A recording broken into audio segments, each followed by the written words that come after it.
read this brand new book. I'll be back right after this. It's by Pat O'Brien. And if you want to know what it's like to be an addict, you should read it too. Pat O'Brien is one of the most successful television personalities in America, hanging with presidents and movie stars. But the disease of addiction tore his life apart and almost killed him. He rose to the top of the broadcasting business with his charming personality, distinctive voice, and smooth delivery.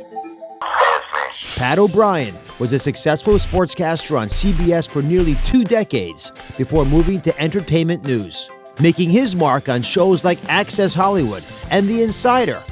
To outsiders, Pat was living the dream, but the reality was much darker. Pat struggled for years with alcohol and substance abuse, but it took an infamous string of sexually graphic voicemail messages to finally bring his world crashing down. Let's get crazy, get some coke. Hire a hooker. We can have any of these hookers do. That's just sex and fun, drugs. Go crazy. Bye. Those messages derailed Pat O'Brien's long and storied career in an instant. Yet it took 4 stints in rehab before he truly hit bottom and finally got sober. Please welcome Pat O'Brien.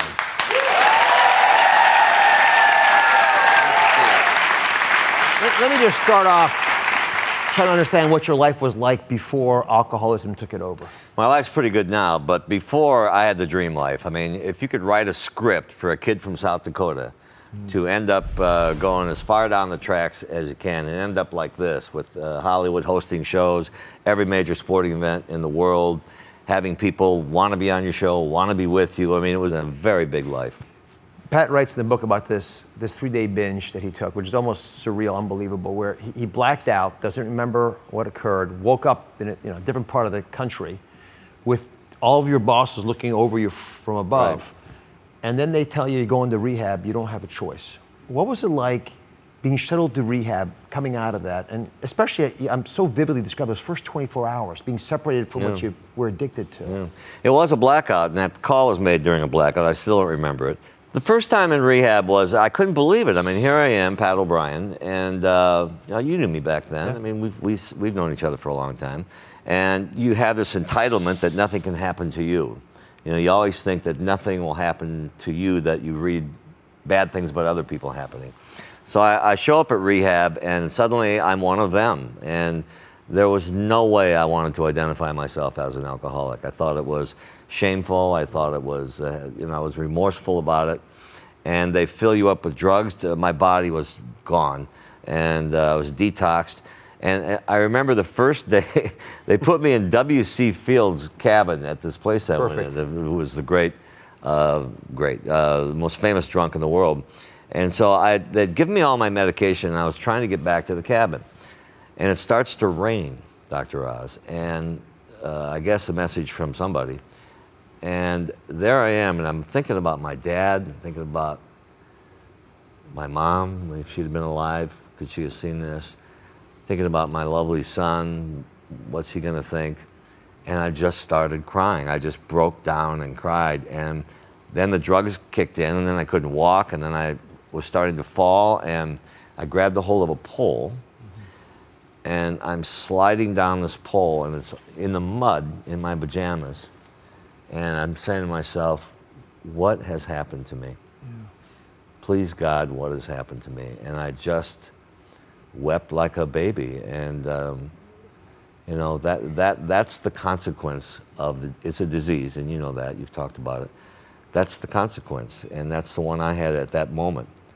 And then I just tried to go from there. See, I thought, when I heard that part of the story, we've all heard stories like this in our lives. I thought you'd hit rock bottom, the proverbial place from which you'll return. No, I hadn't. No, on the way home, you stop by and get some wine. You relapse, which is actually the more vivid, the more real observation that I make about alcoholism. And what is that like to realize you're killing yourself and yet to go back to it again? Well, you don't realize you're killing yourself. Alcoholics and people with depression, we can get into that later, my friend Robin Williams, poor Robin, but it's the only disease where you don't admit you have it. People will not admit they're an alcoholic. You actually differentiate the alcohol from the ism. Yeah. To help folks understand that. Okay, the alcohol part is easy, sort of. You stop drinking. I mean, anybody can do that. And the world's record, I have about 6 years now, 55,000 hours. Try that.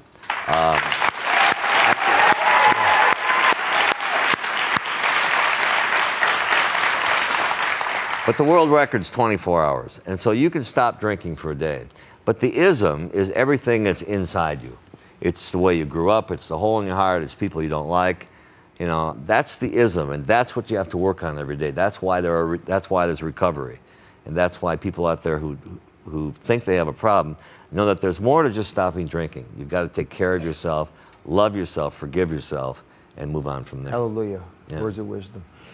While you're going through all this therapy, you're busy killing yourself. Literally, I mentioned that the blackout, but you're sustaining big time head injuries. Yeah. I mean, you should have died. Thank you. I thought you liked me, Dr. Oz. I do. That's why I was so pained to read it. You know, alcoholics do stupid things. You know, one night I fell down 2 flights of stairs and hit my head so hard I broke my neck. Another time in New York City, right after Anna Nicole Smith died, and I feel like our show contributed to her death by putting her out in the spotlight.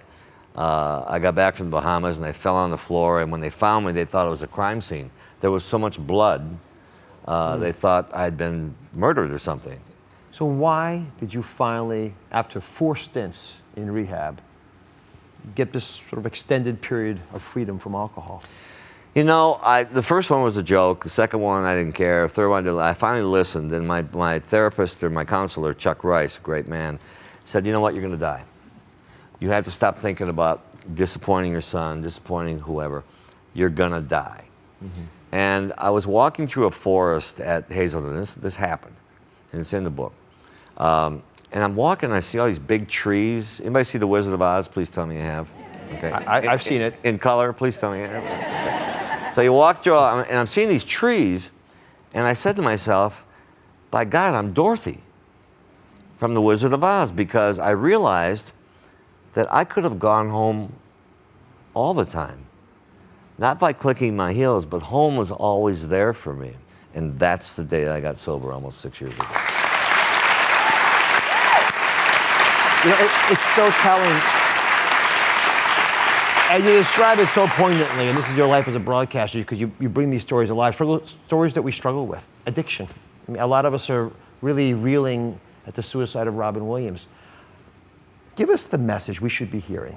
Well, Robin Williams died sober, thank God, and suffered from debilitating depression. When I got out of rehab the first time, Robin was one of the first people to grab me, and he hugged me, and he goes, Papa, welcome home. You're in a safe place now, and you have to find that safe place, and that's Rooms of Recovery. 24 million people, Dr. Oz, are alcoholics. Probably another 30 aren't. They all need treatment. 44,000 people died last year from depression, another not spoken of. It's not a joke. It's not funny anymore. The stigma should be gone. I'm proud to be an alcoholic. My life is so much better. I'm going to have a bigger career, a better career because of it. But if you think you have a problem, there is a solution. Watch Dr. Oz. He does more to let people know about their bodies and about, he's not paying me to do this yet, by the way.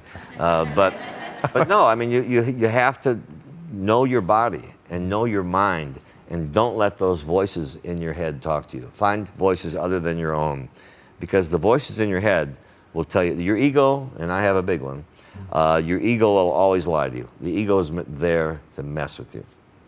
God bless you. Thanks for joining. Thank you. Thanks for gracing our stage. This is an absolutely fabulous book. I'll be back right after this is available now. You can also read an extra on droz.com. Thank you for watching. Don't forget to subscribe and turn on notifications so you never miss out on new videos to live the good life.